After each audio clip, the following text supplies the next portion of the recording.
Hello दोस्तों, मैं रवीना कुमारी science class करती हूँ। आज मैं लेके आई हूँ क्लास 10th का मानव मस्तिष्क की रचना, यानी मानव मस्तिष्क होती है उसका रचना कैसे होता है। आज मैं आप उसकी रचना बना के आपको दिखाऊंगी। चलिए दोस्तों, अगर आप लोग चैनल पे नए हैं तो इसे लाइक, सब्सक्राइब और शेयर जरूर कीजिएगा, क्योंकि आप लोगों को शेयर और लाइक शेयर करना ही हमारी मेहनत का फल होता है दोस्तों। तो चलिए समय न गंवाते हुए हम चलते हैं अपने टॉपिक, मस्तिष्क की रचना। तो जो मानव है उसकी मस्तिष्क की जो रचना होती है वो इस प्रकार होती है। सबसे पहले मैं आप लोग को ये बना के दिखाऊंगी मानव मस्तिष्क की संरचना। जो ये मानव मस्तिष्क है उनकी संरचना इस प्रकार होती है, जो आप लोग को दिख रहा होगा। यह मानव मस्तिष्क की संरचना है। तो दोस्तों, ये जो अंग है आप लोग को, ये क्या है? सेरिबेलम है। सेरिबेलम है, ये सेरिबेलम है। क्या है? ये जो है मेडुला ऑब्लंगेटा है। ये क्या है? मेडुला ऑब्लंगेटा,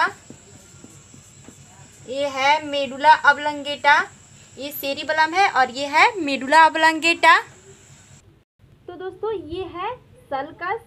ये जो है सल्कस है, ये गाइरस, यह है प्रमस्तिष्क, मध्य मस्तिष्क, ये पांस भैरली, मेडुला पहले ही बता चुकी। अब इसका जो संरचना है ये है सल्कस में पाया जाता है गाइरस, प्रमस्तिष्क, मस्तिष्क, मध्य मस्तिष्क, पांस ऑब्लंगेटा, सेरिबेलम।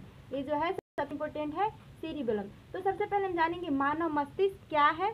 तो मानव मस्तिष्क के बारे में हम लोग सबसे पहले, मानव की महत्वपूर्ण रचना है जो मस्तिष्क है, ये हमारी रचना है। सबसे महत्वपूर्ण रचना जो शरीर की सभी गतिविधियों एवं प्रतिक्रियाओं को नियंत्रण एवं समन्वय करता है। जो हमारी बॉडी की जितनी भी गतिविधि होती है, प्रतिक्रियाएं, उत्पाद कंट्रोल कौन करता है? ये मस्तिष्क करता है। तो अब जानेंगे मस्तिष्क भाग में क्या पाया जाता है। के भीतर, मस्तिष्क कोश के भीतर सुरक्षित रहता है। यह मशरूम की तरह होता है, जो खोपड़ी की तरफ यह होता है। ऊपर अंडाकार से अंडाकार होता है और नीचे की ओर संकरा होता है। सेम उसी मस्तिष्क होता है। ये दोस्तों मस्तिष्क जो हमारा, ये 3 झिल्लियों से घिरा होता है। जैसे 1, 2, 3 की झिल्लियों से घिरा रहता है। मस्तिष्क आवरण कहते हैं, यानी मेनिनगेस कहते हैं। इसे हम क्या कहते हैं? मस्तिष्क आवरण कहते हैं, मेनिनगेस कहते हैं। जैसे ऑब्जेक्टिव में पूछेगा, कहते हैं जो 3 झिल्लियों से घिरा हुआ रहता है उसे हम मस्तिष्क आवरण कहते हैं। ऑब्जेक्टिव के लिए एक एक पॉइंट पे ध्यान दीजिएगा, छूटे नहीं, क्योंकि 50 नंबर का आता ही आता है। तो चलिए जानेंगे इन जिनके बीच स्पाइनल द्रव मस्तिष्क की सुरक्षा होती है। यह द्रव बाहरी आघातों से मस्तिष्क को सुरक्षा प्रदान करती है। कौन सा द्रव? जो होता है सेरिब्रो स्पाइनल द्रव। सेरिब्रो स्पाइनल फ्लूइड जो है परम द्रव में भरा रहता है, जो हमारे ये मस्तिष्क की सुरक्षा कवच होती है, यानी बाहरी आघात है स्पाइनल द्रव। तो ऑब्जेक्टिव में आप लोग को पूछ सकता है कि हमारी मस्तिष्क सुरक्षा कवच क्या है, यानी कौन सा द्रव है जो बाहरी आघातों से बचाता है, उसे हम क्या कहते हैं? सेरिब्रो स्पाइनल द्रव कहते हैं। बहुत दोस्तों, चलिए आगे देखते हैं। मानव मस्तिष्क के कितने भाग होते हैं? तो मानव मस्तिष्क के दोस्तों 3 भाग होते हैं, जो सबसे इंपॉर्टेंट है। पूछ सकता है ऑब्जेक्टिव में मानव मस्तिष्क के कितने भाग होते हैं। ऑप्शन में देगा 3, तो आप लोग 3 लगाइएगा। तो पहला क्या होता है, चलिए हम आप लोग को बताते हैं। पहला मानव मस्तिष्क का पहला कौन सा भाग होता है? पहला होता है मस्तिष्क, पहला प्रमस्तिष्क, दूसरा मध्य मस्तिष्क, इसे हम पश्च मस्तिष्क भी है। मध्य मस्तिष्क को इसको इंग्लिश में सेरिब्रम कहते हैं और इसको इंग्लिश में सेरिब्रम कहते हैं। तो मैट्रिक में ज्यादा डीप जाने की जरूरत नहीं है, एग्जाम से भी से हम 3rd नंबर में होता है, आप पढ़ते होंगे, मेडुला ऑब्लंगेटा। 3rd नंबर होता है मेडुला ऑब्लोंगेटा। मस्तिष्क कितने प्रकार के होते हैं, कितने भाग होते हैं? तो 3 भाग होते हैं, प्रमस्तिष्क, सेरिब्रम, मध्य मस्तिष्क या पश्च मस्तिष्क, मेडुला, थर्ड ऑब्लोंगेटा। अब सबसे पहले जानेंगे जो सबसे इम्पोर्टेंट है प्रमस्तिष्क के बारे में। सबसे पहले हम जानेंगे प्रमस्तिष्क के बारे में, तो इसको सेरिब्रम प्रमस्तिष्क लिख आप लोग और टॉपिक देके और इसके बारे में लिखिएगा। सेरिब्रम जो होता है मस्तिष्क की सबसे ऊपरी भाग होती है, जो सबसे बड़ा भाग होता है उसे क्या कहते हैं? कहते हैं। और जो बड़ा भाग होता है मस्तिष्क की, जो सबसे बड़ा और सबसे ऊपर होता है, यानी इसका नाम सबसे ऊपर होता है, ये प्रमस्तिष्क होते हैं। और जो ये आयतन होता है का, जो संपूर्ण आयतन होता है मस्तिष्क का, उसका सिर्फ यही फैला होता है। यह एक अनुदैर्ध्य गर्त द्वारा दाएं और बाएं गोलार्ध, यानी अनुदैर्ध्य हाफ द्वारा दाएं और बाएं गोलार्धों में ये विभाजित है। इन गोलार्धों को प्रमस्तिष्क गोलार्ध, इन गोलार्धों को हम दोस्तों प्रमस्तिष्क गोलार्ध भी कहते हैं। तो इसके अंदर का जो भाग होता है करोड़ों तंत्रिका कोशिकाओं से ढका होता है। जो भाग होता है वो करोड़ों तंत्रिकाओं से बनी बाहरी परत से ढका हुआ होता है। मस्तिष्क वलकुट कहते हैं, यानी सेरिब्रम। इस वलकुट पर श्रवण यानी सुनने की शक्ति, गंध सूंघने की शक्ति आदि के लिए अलग अलग निर्दिष्ट केंद्रित होते हैं। तो हम जानेंगे प्रमस्तिष्क के कुछ कार्य हैं जो सबसे इम्पोर्टेंट आता है दोस्तों।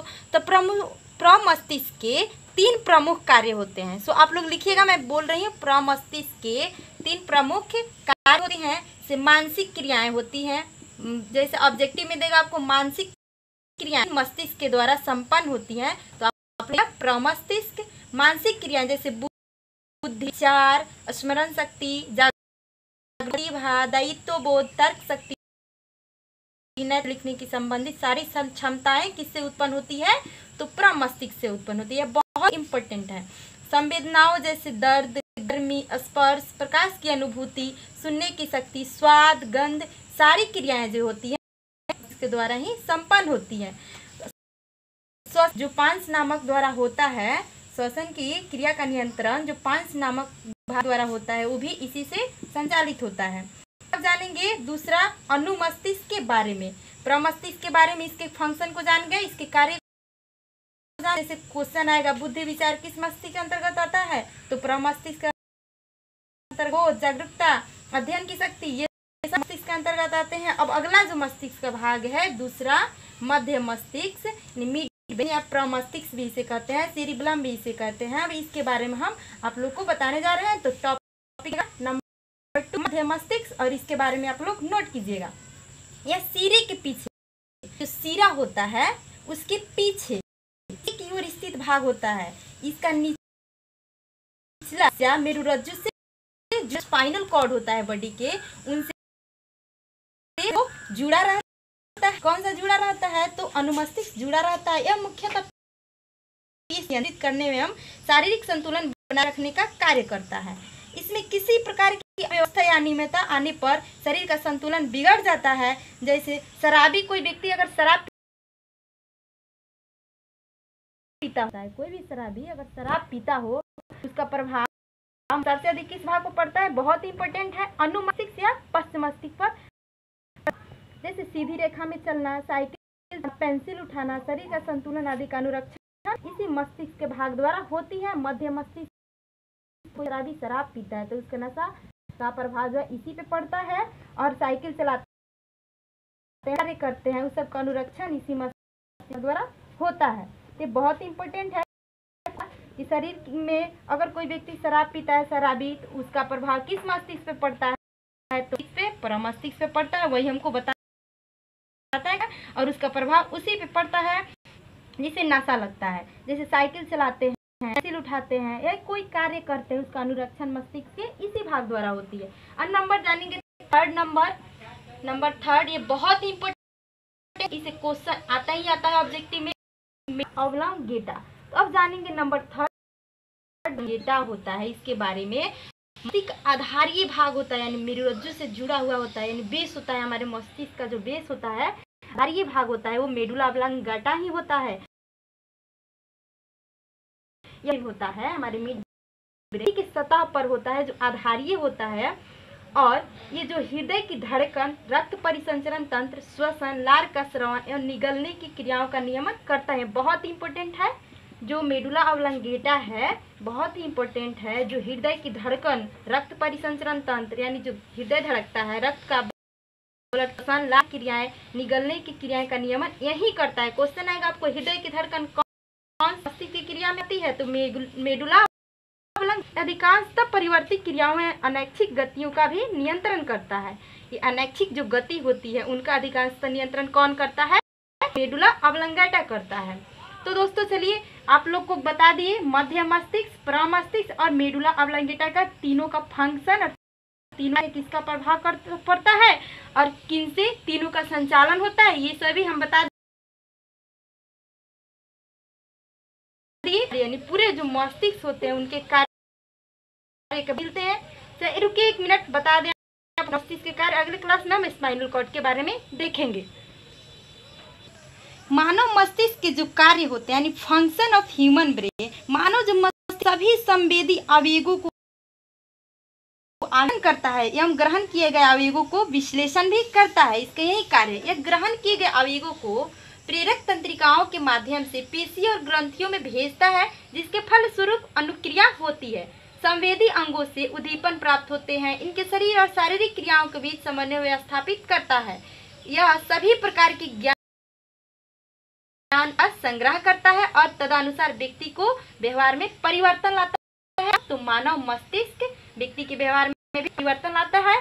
तो चलिए दोस्तों, प्रमस्तिष्क, मध्य मस्तिष्क, मेडुला ऑब्लांगेटा और सारे स्ट्रक्चर ऑफ जो ह्यूमन ब्रेन है, इसका हमने फिगर बना के आप लोग को समझा दिए। उम्मीद करती हूँ कि आप लोग को समझ में आ गया होगा। अगर समझ में नहीं आए, किसी भी टॉपिक में प्रॉब्लम हो, तो आप लोग कमेंट बॉक्स में कमेंट जरूर कीजिएगा दोस्तों। तो चलिए चैनल को सब्सक्राइब तथा लाइक शेयर करते रहिए। अगले क्लास में फिर मिलते हैं स्पाइनल कॉर्ड के बारे में। जय हिंद।